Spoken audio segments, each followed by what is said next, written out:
The girl discovered that her brother had installed a hidden camera in her eyeglasses. No wonder after every exam, her brother's first love always turned in an answer sheet identical to hers. She recalled that in her previous life, when the exam results were announced, the first love had falsely accused her of cheating. The surveillance footage had also shown that the first love submitted the exam before she did. As a result, everyone concluded that she was the cheater in the end. She died of illness after her death. She was reborn 1 week before the college entrance exam. Just like in her previous life, her brother had her practice with the college essay prompts, remembering how in her last life her brother had helped the first love from her. She guessed that her brother must have given the first love the same essay practice prompts, but she did not choose to expose her brother. Instead, she decided to find out exactly how she had been set up. First, she deliberately wrote the essay in front of her brother. The next day in class, all the classmates were talking about how the first love had predicted the college essay on social media. The girl took out her phone and saw that the first love's essay was exactly the same as hers. This also confirmed that her brother was the first love's accomplice at that moment. The first love deliberately snatched her phone away. She said that since the girl read the essay so carefully, could it be that she wanted to cheat during the college exam? The girl demanded her phone back. The first love not only refused, but also asked their classmates to testify for her. If the essay the girl wrote during the exam was the same as this one,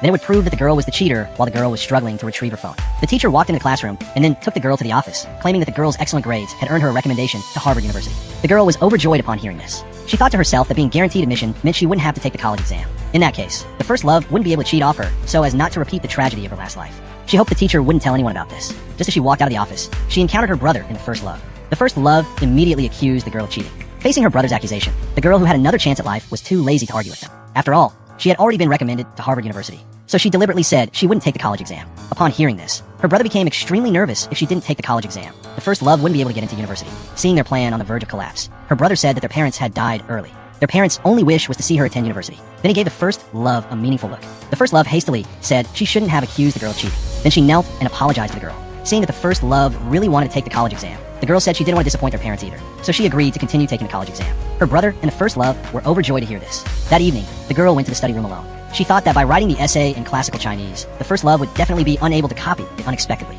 The next second, the first love posted the essay the girl had just finished. On social media, the girl suspected someone was spying on her, but when she looked around, she saw there was no one there. Suddenly, a book fell off the shelf in the library. When she picked up the book and returned, she discovered her brother holding her glasses and inspecting them. She finally understood that there was a pinhole camera in her glasses. No wonder the first love so quickly stole the essay she had written. The girl did not expose him, but instead took the exam as usual 7 days later. Seeing the same exam paper as in her last life, the girl decided to mess with the first love. Every time the first love adjusted her glasses, she could see the essay the girl was writing after finishing the first love, just like in her last life, submitted the exam early. The girl remained completely calm when she saw that, because she knew that when the results were announced, the truth would come to light as the top school in the entire city. Many reporters flocked to conduct interviews. The principal said the 2 students had been admitted to Harvard University, just as everyone enthusiastically welcomed them to the stage to receive their awards. The first love publicly declared that she refused to share the stage with a cheater and reported the girl for copying her essay. She demanded that the school thoroughly investigate the girl just when everyone believed that the girl was the cheater. The next scene stunned the crowd because the girl had submitted a blank paper.